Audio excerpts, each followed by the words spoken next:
सपना की शादी एक बहुत अच्छे घर में होती है, पर अफसोस सपना के ससुराल में 4-5 पीढ़ी तक कोई पढ़ा लिखा नहीं था। एक तरह से सपना का पूरा ससुराल अनपढ़ था और सपना पढ़ी लिखी, और सपना इस बात से बिल्कुल अनजान थी। ऐसे ही एक दिन सपना के ससुर सपना के हाथों में न्यूज़पेपर देकर उससे कहते हैं, बहू, मैंने आज से ही घर में न्यूज़पेपर लगवाया है। अरे वाह पापा, घर में पढ़ी लिखी बहू क्या आ गई। आपने उसके बारे में सोचना भी शुरू कर दिया और न्यूज़पेपर लगवा लिया। अरे गुड़िया बेटा, ये अखबार तो मैंने अपने लिए लगवाया है। मुझे पढ़ना लिखना आता नहीं, पर बहू है ना, मुझे रोज सुबह न्यूज़ पढ़कर सुनाएगी। क्या बहू? हाँ पिताजी, क्यों नहीं। सपना इस बात से अनजान थी कि उसका पूरा ससुराल अनपढ़ है। उसे लगता था कि शायद उसके सास ससुर ही अनपढ़ हैं। अब ऐसे ही एक दिन सपना घर के कामों में व्यस्त होती है, तभी कमल सपना को आवाज लगाते हैं, बहू, न्यूज़पेपर आ गया है, अब जल्दी से आज का न्यूज़ पढ़कर सुना दे बेटा। गुड़िया, मैं रोटी बना रही हूँ, पिताजी हॉल में मेरा इंतजार कर रहे हैं। अब तुम एक काम करो ना, आज पिताजी को तुम न्यूज़पेपर पढ़कर सुना दो। भाभी, अगर मुझे पढ़ना लिखना आता तो पापा आपको थोड़ी ना न्यूज़पेपर पढ़ने के लिए कहते। लगता है भैया ने आपको अब तक बताया नहीं, हमारे घर में पिछले 4-5 पीढ़ी से कोई पढ़ा लिखा नहीं है। हमारा तो पूरा खानदान ही अनपढ़ है। गुड़िया, क्या मजाक कर रही हो। अच्छा चलो, मैं मान लेती हूँ कि तुम माँ और पिताजी पढ़े लिखे नहीं है, पर अपने भैया के लिए तो ऐसा मत बोलो। वो पढ़े लिखे हैं, तभी तो एमएनसी कंपनी में काम कर रहे हैं। भाभी, गलतफहमी से बाहर निकलिए। और रही भैया की बात, तो हाँ, भैया एमएनसी कंपनी में काम करते हैं, पर वो वहाँ कंप्यूटर पर नहीं बल्कि बाहर धूप में गेट के बाहर चौकीदारी का काम करते हैं।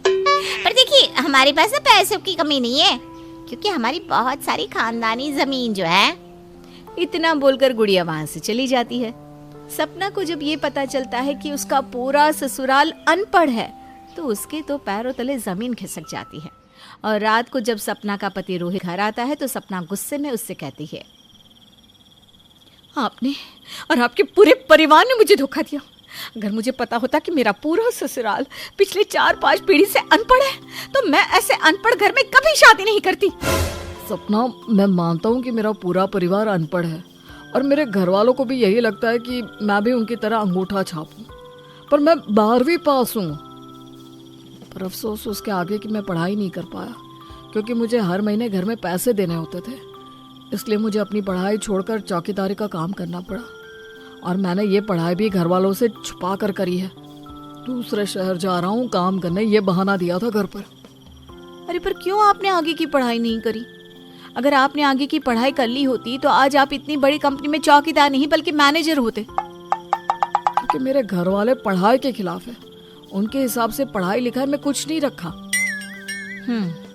अगर ऐसी बात है तो अब मैं आपको आगे की पढ़ाई करवाऊंगी। मैं भी देखती हूँ मेरे पति को पढ़ने लिखने से कौन रोकता है। आने वाली पीढ़ी अब अनपढ़ नहीं रहेगी। सपना ठान लेती है कि वो अपने 12th पास पति को आगे की पढ़ाई करवाएगी और उसका करियर बनवाएगी। इसीलिए अगली ही सुबह जब सब खाने की टेबल पर साथ में बैठे थे, तो सपना इस बारे में अपने ससुराल वालों से बात करती है। मुझे पता चल चुका है कि मेरा पूरा ससुराल अनपढ़ है। मैं नहीं चाहती कि हमारी आने वाली पीढ़ी भी अनपढ़ हो।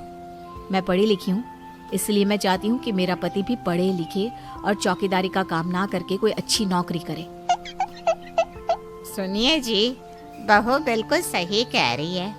हम अमीर हैं, पैसों की भी कमी नहीं है, पर फिर भी हमारा बेटा चौकीदारी का काम करता है, ये मुझे बिल्कुल पसंद नहीं।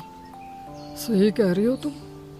कुछ लोगों ने मुझसे भी रोहित के बारे में कुछ ऐसी बातें कही जो सुनकर मुझे बिल्कुल अच्छा नहीं लगा। इसलिए मैंने सोच लिया है कि अब मेरा बेटा चौकीदारी का काम नहीं करेगा, बल्कि मेरे साथ दुकान पर बैठेगा। अरे हमारी खुद की इतनी बड़ी दुकान है। अब कैसी बात कर रहे हैं? मैं यहाँ रोहित जी के आगे की पढ़ाई की बात कर रही हूँ और आप लोग हैं जो उन्हें दुकान पर बिठाना चाहते हैं। भाभी, माँ और पापा सही तो कह रहे हैं। भैया आप पढ़ लिख कर क्या करेंगे? अच्छा यही है कि वो पापा के साथ दुकान पर बैठ जाए। माफ करना गुड़िया, पर तुमने खुद ने तो पढ़ाई लिखाई की नहीं, इसलिए तुम्हें नहीं पता कि इंसान का शिक्षित होना कितना जरूरी है। मैंने कह दिया ना, रोहित जी पढ़ाई करेंगे तो मतलब पढ़ाई करेंगे। मैं भी देखती हूँ मेरे होते हुए रोहित जी को कौन दुकान पर बिठाता है।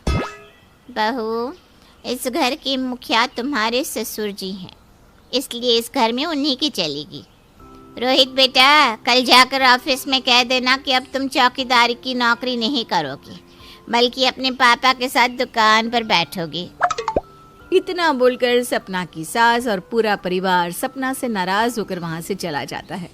क्योंकि रोहित ने भी अपने घर वालों के सामने अपने लिए आवाज नहीं उठाई थी, इसलिए सपना को अपने पति पर बहुत गुस्सा आता है। वो रोहित पर भड़कने लगती है। रोहित, ये सब क्या है? मैं आपके लिए घर वालों से लड़ रही हूँ ताकि आप आगे की पढ़ाई कर सको और अपने पैरों पर खड़े हो सको, पर आप है जो गूंगे बनकर खड़े थे। आपको भी अब अपने माँ बाप के खिलाफ जाना होगा, तभी आप कुछ कर सकते हैं।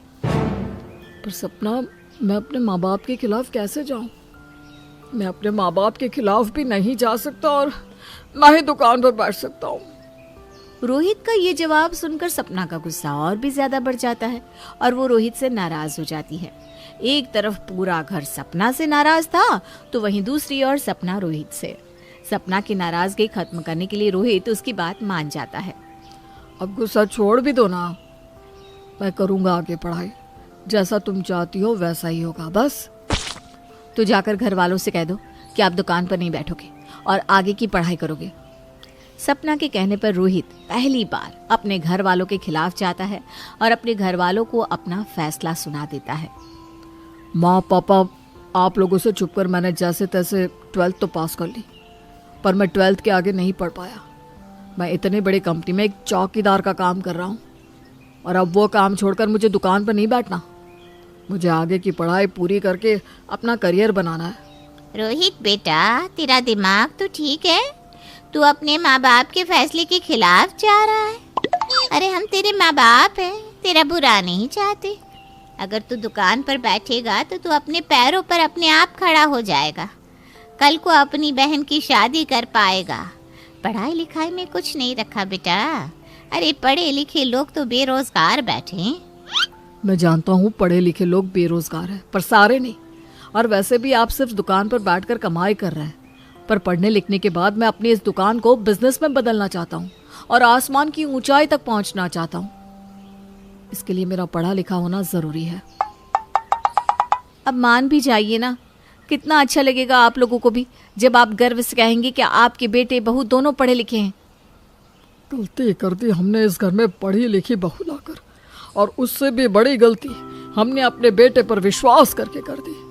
अरे हमारे ही नाक के नीचे इसने 12वीं कक्षा तक पढ़ाई कर ली और घर में किसी को पता भी नहीं चला। मुझे यकीन नहीं हो रहा आज के जमाने में भी आप लोगों की सोच नहीं बदली, पर मेरी सोच बदल चुकी है। छोड़ दीजिए, हमारे बेटे ने फैसला कर लिया है, अब वो हमारी नहीं सुनेगा। रोहित और सपना की जिद के आगे घर वालों को झुकना पड़ता है और सपना अपने पति की आगे की पढ़ाई पूरी करवाती है। पढ़ाई पूरी होने के बाद रोहित अपनी ही दुकान में बैठकर अपनी छोटी सी दुकान को बड़ी करता है, जहां रोहित अब दुकान में अकेले नहीं होता, बल्कि अपने दुकान में कुछ लोगों को रोजगार देता है। और ये देखकर कमल की सोच भी बदल जाती है।